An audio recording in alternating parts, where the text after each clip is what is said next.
News first ಆಯೋಜಿಸ್ತಾ ಇರುವ ಕರ್ನಾಟಕದ ಅತಿ ದೊಡ್ಡ ಇವಿ ಎಕ್ಸ್ಪೋ.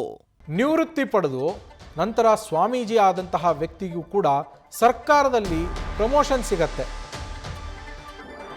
ಬಡ್ತಿ ನೀಡಿ ಹೊರಡಿಸಿದ್ದ ಆದೇಶದಲ್ಲಿ ಒಂದು ಮಹಾ ಎಡವಟ್ಟಾಗಿದೆ. 20 ಅಧಿಕಾರಿಗಳಿಗೆ ಬಡ್ತಿಯನ್ನು ನೀಡಿ ಸರ್ಕಾರದ ಅಧೀನ ಕಾರ್ಯದರ್ಶಿಗಳು ಆದೇಶವನ್ನು ಹೊರಡಿಸ್ತಾರೆ. ಆ ಆದೇಶದಲ್ಲಿ ಓರ್ವ ಸ್ವಾಮೀಜಿಗೂ ಕೂಡ ಪ್ರಮೋಷನ್ ಅನ್ನು ನೀಡಲಾಗಿದೆ, ಬಡ್ತಿಯನ್ನು ನೀಡಲಾಗಿದೆ. ಆ ಸ್ವಾಮೀಜಿ ಯಾರು? ಈ ಹಿಂದೆ ಅವರು ಕೂಡ ಸರ್ಕಾರಿ ನೌಕರರೇ, ಆದರೆ ಸ್ವಯಂ ನಿವೃತ್ತಿಯನ್ನು ಪಡೆದು ಅದಾದ ನಂತರ ಅವರು ಸ್ವಾಮೀಜಿ ಆಗಿರ್ತಾರೆ. ಅವರ ಹೆಸರು HL ನಾಗರಾಜ್ ಅಂತೇಳಿ. ಸರ್ಕಾರದ ಆದೇಶದಲ್ಲಿ ಆ ಸ್ವಾಮೀಜಿಯ ಹೆಸರನ್ನು ಕೂಡ ನಮೂದು ಮಾಡಲಾಗಿದೆ. ಸ್ಥಳದ ನಿರೀಕ್ಷಣೆಯಲ್ಲಿ ಇರುವ ಅಂತ ನಮೂದಿಸಿ ಆದೇಶವನ್ನು ಹೊರಡಿಸಲಾಗಿದೆ.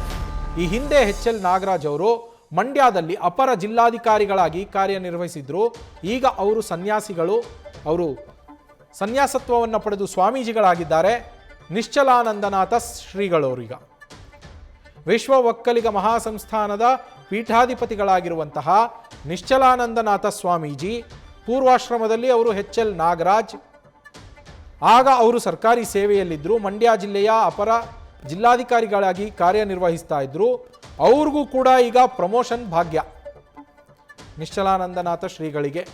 ಇದು ಸರ್ಕಾರದ ಅಧೀನ ಕಾರ್ಯದರ್ಶಿಗಳು ಮಾಡಿದಂತಹ ಎಡವಟ್ಟಿನಿಂದ ಆಗಿರುವಂಥದ್ದು. ಸಿಬ್ಬಂದಿ ಮತ್ತು ಆಡಳಿತ ಸುಧಾರಣಾ ಇಲಾಖೆಯ ಅಧೀನ ಕಾರ್ಯದರ್ಶಿ ಕೇಶವ್ ಪ್ರಸಾದ್ ಅವರು ಹೊರಡಿಸಿರುವಂತಹ ಆದೇಶದಲ್ಲಿ HL ನಾಗರಾಜ್ ಅವರ ಹೆಸರನ್ನು ಕೂಡ ಉಲ್ಲೇಖ ಮಾಡಲಾಗಿದೆ.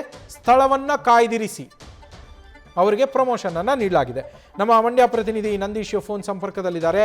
ನಂದೀಶ್, ಸ್ವಾಮೀಜಿಗೂ ಕೂಡ ಪ್ರಮೋಷನ್ ಸಿಗತ್ತೆ ಸರ್ಕಾರದಲ್ಲಿ, ಪ್ರಮೋಷನ್ ಭಾಗ್ಯ. ಏನಾಗಿದೆ ಎಡವಟ್ಟಿದು ಅಂತ? ಖಂಡಿತ ನವೀನ್, ಸರ್ಕಾರದ ಮಟ್ಟದಲ್ಲಿ ಇದೀಗ ದೊಡ್ಡ ಒಂದು ಎಡವಟ್ಟು ಅಂತ ಹೇಳಿದ್ರೆ ತಪ್ಪಾಗ್ಲಾರ್ದು. ನಿಶ್ಚಲಾನಂದ ಸ್ವಾಮೀಜಿ ಸದ್ಯ ಇದೀಗ ಅವರು ವಿಶ್ವ ಒಕ್ಕಲಿಗ ಮಠದ ಪೀಠಾಧ್ಯಕ್ಷರಾಗಿದ್ದಾರೆ. ಅವರು ಈ ಹಿಂದೆ ಅವರು KS ಅಧಿಕಾರಿ ಆಗಿರುವಂತದ್ದು, ತಹಶೀಲ್ದಾರ್ ಆಗಿ ADC ಆಗಿ ಕರ್ತವ್ಯವನ್ನು ನಿರ್ವಹಿಸಿದ್ದಾರೆ. 2024 ಡಿಸೆಂಬರ್ 7ನೇ ತಾರೀಕು HL ನಾಗರಾಜ್ ಏನಿದ್ದಾರೆ ಅವರು ತಮ್ಮ ಹುದ್ದೆಗೆ ರಾಜೀನಾಮೆಯನ್ನು ಕೊಟ್ಟಿದ್ರು. ಅವಾಗ ಮಂಡ್ಯ ADC ಆಗಿದ್ರು, ಅಪರ ಜಿಲ್ಲಾಧಿಕಾರಿ ಆಗಿದ್ರು. ಆ ಸಂದರ್ಭದಲ್ಲಿ ಆ ಒಂದು ತಮ್ಮ ವೃತ್ತಿಗೆ ಹುದ್ದೆಗೆ ರಾಜೀನಾಮೆಯನ್ನು ಕೊಟ್ಟು ಬಳಿಕ ಅವರು ಸನ್ಯಾಸತ್ವವನ್ನ ಸ್ವೀಕಾರ ಮಾಡಿದ್ರು.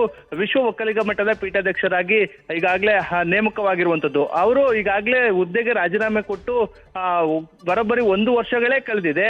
ಆದ್ರೂ ಕೂಡ ಇದೀಗ ಅವರಿಗೆ ಮುಂಬಡ್ತಿಯನ್ನು ಕೊಟ್ಟಿರುವಂತದ್ದು. ಅಂದ್ರೆ ಸ್ವಾಮೀಜಿ ಅವರಿಗೂ ಕೂಡ ಇದೀಗ ಸರ್ಕಾರ ಮುಂಬಡ್ತಿಯನ್ನು ಕೊಟ್ಟಿರುವಂತದ್ದು. KS ಅಧಿಕಾರಿ ಆಗಿದ್ದಂತಹ HL ನಾಗರಾಜ್ ರವರು ಸದ್ಯ ನಿಶ್ಚಲಾನಂದ ಸ್ವಾಮೀಜಿ ಆಗಿದ್ದಾರೆ. ಅವ್ರಿಗೂ ಕೂಡ ಒಂದು ಮುಂಬಡ್ತಿಯನ್ನು ಕೊಟ್ಟು ಇದೀಗ ಆದೇಶವನ್ನು ಹೊರಡಿಸಿರುವಂತದ್ದು. ಏನು 20 ಅಧಿಕಾರಿಗಳಿಗೆ ಒಂದಷ್ಟು ಮುಂಬಡ್ತಿಯನ್ನು ಕೊಟ್ಟಿರುವಂತದ್ದು. ಅಂದ್ರೆ KS ಅಧಿಕಾರಿಗಳಿಗೆ ಮುಂಬಡ್ತಿಯನ್ನು ಕೊಟ್ಟು ಆದೇಶವನ್ನು ಹೊರಡಿಸಲಾಗಿದೆ. ಅದೇ ರೀತಿ ಏನು HL ನಾಗರಾಜ್ ರವರು ನಿಶ್ಚಲಾನಂದ ಸ್ವಾಮೀಜಿ ಆಗಿದ್ದಾರೆ, ಅವ್ರಿಗೂ ಕೂಡ ಇದೀಗ ಮುಂಬಡ್ತಿಯನ್ನ ಸಿಕ್ಕಿರುವಂತದ್ದು ಒಂದ್ ರೀತಿ ಅಚ್ಚರಿಗೂ ಕೂಡ ಕಾರಣ ಆಗಿದೆ. ಜೊತೆಗೆ ಇಲ್ಲಿ ಅಧಿಕಾರಿಗಳ ಒಂದು ನಿರ್ಲಕ್ಷ್ಯವೂ ಕೂಡ ಎದ್ದು ಕಾಣ್ತಾ ಇರುವಂತದ್ದು. ಅಂದ್ರೆ ಸ್ವಯಂ ನಿವೃತ್ತಿಯನ್ನ ಪಡ್ಕೊಂಡು ವರ್ಷವಾದ ಬಳಿಕವೂ ಕೂಡ ಅವರಿಗೆ ಮುಂಬಡ್ತಿ ಹೇಗೆ ಸಿಕ್ತು ಎಂಬ ಒಂದಷ್ಟು ಅಚ್ಚರಿಗೂ ಕೂಡ ಕಾರಣ ಆಗಿರುವಂತದ್ದು. ಸದ್ಯ ಈ ನಿಟ್ಟಿನಲ್ಲಿ ಸರ್ಕಾರ ಯಾವ ರೀತಿ ಪ್ರತಿಕ್ರಿಯೆಯನ್ನು ನೀಡುತ್ತೆ ಎಂಬುದನ್ನ ಕಾದ್ ನೋಡ್ಬೇಕಾಗಿದೆ. ಅಂದ್ರೆ ಒಂದಷ್ಟು ಟೀಕೆಗಳು ಕೂಡ ಇದೀಗ ಸರ್ಕಾರದ ವಿರುದ್ಧ ವ್ಯಕ್ತ ಆಗ್ತಾ ಇರುವಂತದ್ದು. ಅಂದ್ರೆ ಈ ಒಂದು ಸರ್ಕಾರದಲ್ಲಿ ಸ್ವಾಮೀಜಿ ಅವರಿಗೂ ಕೂಡ ಮುಂಬಡ್ತಿ ಸಿಗುತ್ತೆ ಎಂಬ ನಿಟ್ಟಿನಲ್ಲಿ ಟೀಕೆಯನ್ನು ಮಾಡುವಂತಹ ಒಂದು ಕೆಲಸವೂ ಕೂಡ ಆಗ್ತಾ ಇರುವಂತದ್ದು. Naveen, thank you Nandish ಡೀಟೇಲ್ಸ್ಗೆ.